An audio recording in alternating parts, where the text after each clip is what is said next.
Okay, alright. Welcome back to my YouTube channel. I'm Mandis Vlog. Nako, heto. Matindi mga kaibigan. Gusto kong ibahagi sa inyo itong kaganapan sa Senate hearing bago arestuhin itong si Senyor Aguila at iba pa niyang kasamahan. Nako po, magugulat kayo dito sa rolling ng video. At kung bago pa lang po kayo sa aking maliit pa na YouTube channel, inaanyayahan ko po kayo. Please subscribe, sabay-sabay po nating i-like ang video na ito kung nagustuhan nyo po. Ako'y muling nakikiusap mga kaibigan, kung pwede lang ho, patapusin po nating panuorin ang kabuuan ng vlog na ito. At nang sa ganon, lubos po nating maunawan. Eto na, samahan nyo po ako mga kaibigan na maaksyon na ika nga po'y naganap sa Senate hearing bago arestuhin itong si Senyor Aguila at iba pa niyang kasamahan.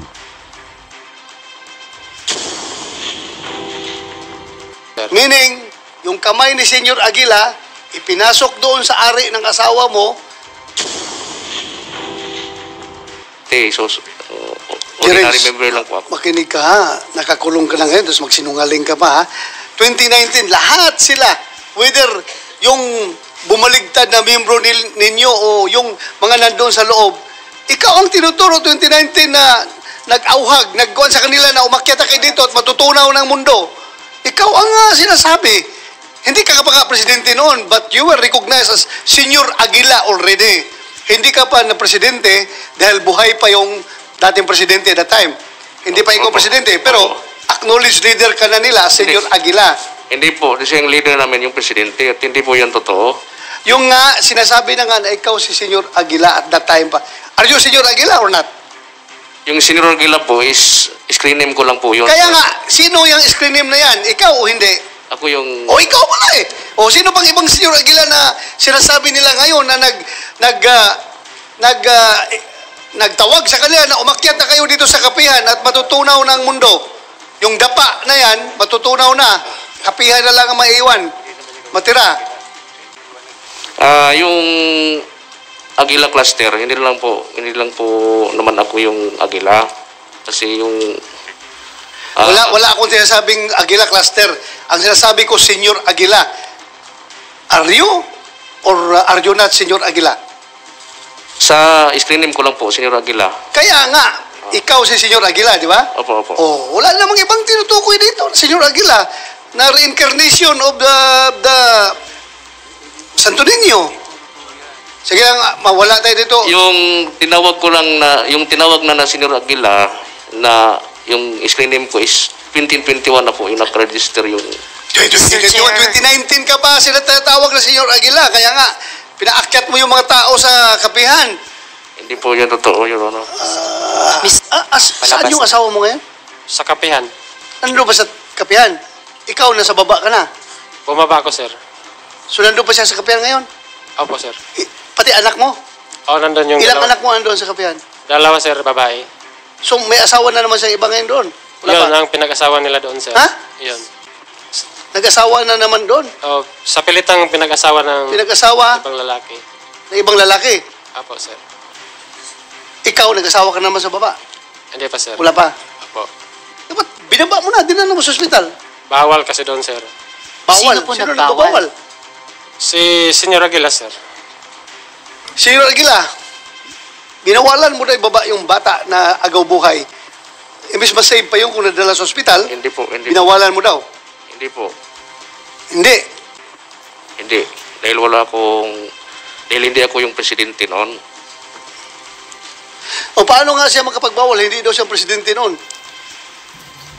Yung mga kamadrona doon, sinabihan ko na ilabas ko ang anak ko kasi parang yung buhay niya, agaw buhay na yung bata. Oh. Tapos sabi ng mga kamadrona na pinagbabawal kasi ni Senyor Aguila, wala tayong magawa. Sige, tuloy mo.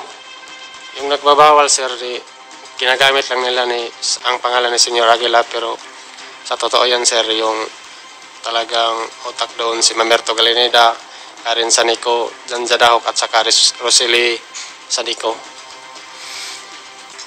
Karen Sanico at Roselyn Sanico. Kasi mayroong panahon na nung nagkasakit si Mamerto Galanida, parang wala kaming gagawang meeting.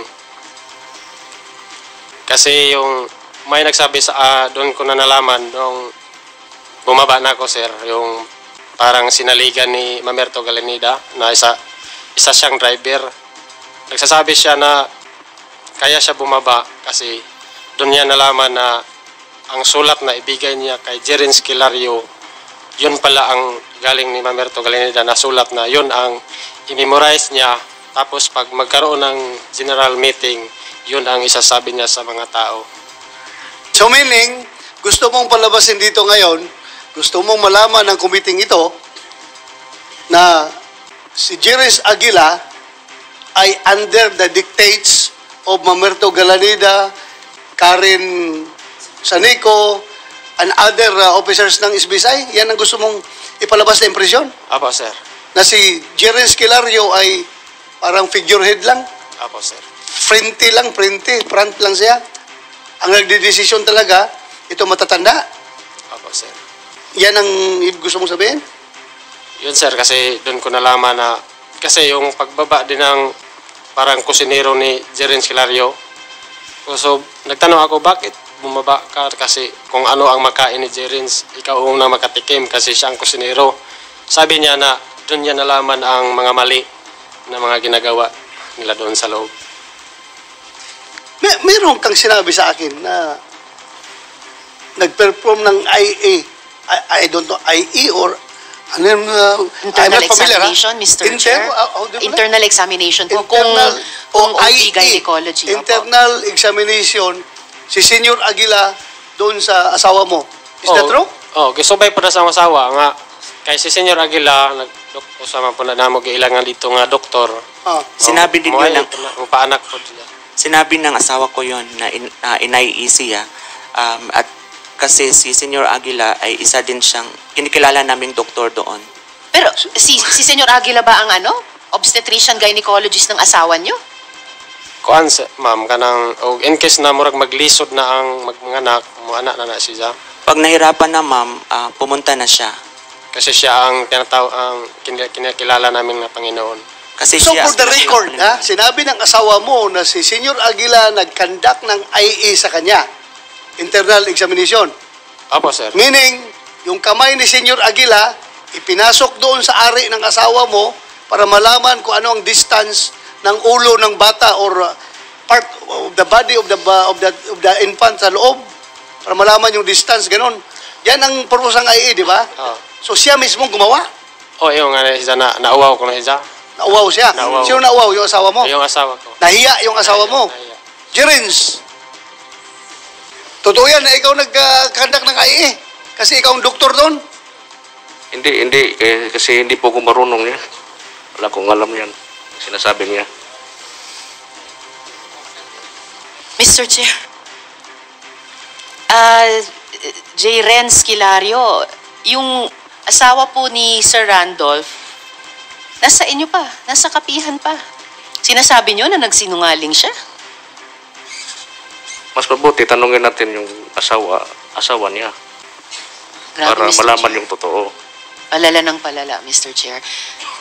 Yung ganyang kapag napatunayan yan, yung ganyang pagpasok ng bahagi ng katawan sa bahagi ng katawan ng ibang tao na walang pagpapayag, sakop pa yan ng iba pang batas, Mr. Chair. Bukod pa po sa iniimbestiga na nating Okay, alright. Yan po mga kaibigan, maliwanag. Yan po ang matindi. Ang naging aksyon, yan po ang naganap diyan sa Senate hearing nung bago siya arestuhin po mga kaibigan. Kahindik-hindik. Yung mga iba po na nasabihan diyan na tumistigo ay nagkaroon na po ng kaso sa korte. That's why lumabas po ang kanyang warrant of arrest. At ngayon ho, sa lahat po ng hindi nakakaalam dito kay Senior Aguila at iba pa niyang kasamahan ay nakakulong po ngayon. Inaresto po ng NBI kahapon, November 7, diyan po sa Senate hearing.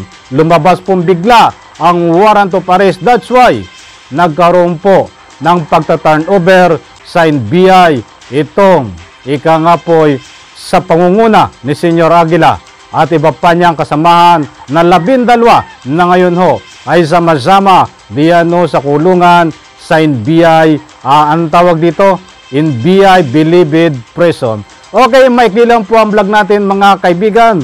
At sa lahat po ng hindi pa nakasubscribe dito po sa aking maliit na YouTube channel, please subscribe, sabay-sabay po nating i-like ang video na ito. Abangan po at ang pagkakataon at mayroon pa po tayong ipapalabas na video tungkol sa pag-aresto ho dito kay Senior Aguila. Maraming salamat po at pagpalain po tayo lahat. Bye-bye. Palakpakan.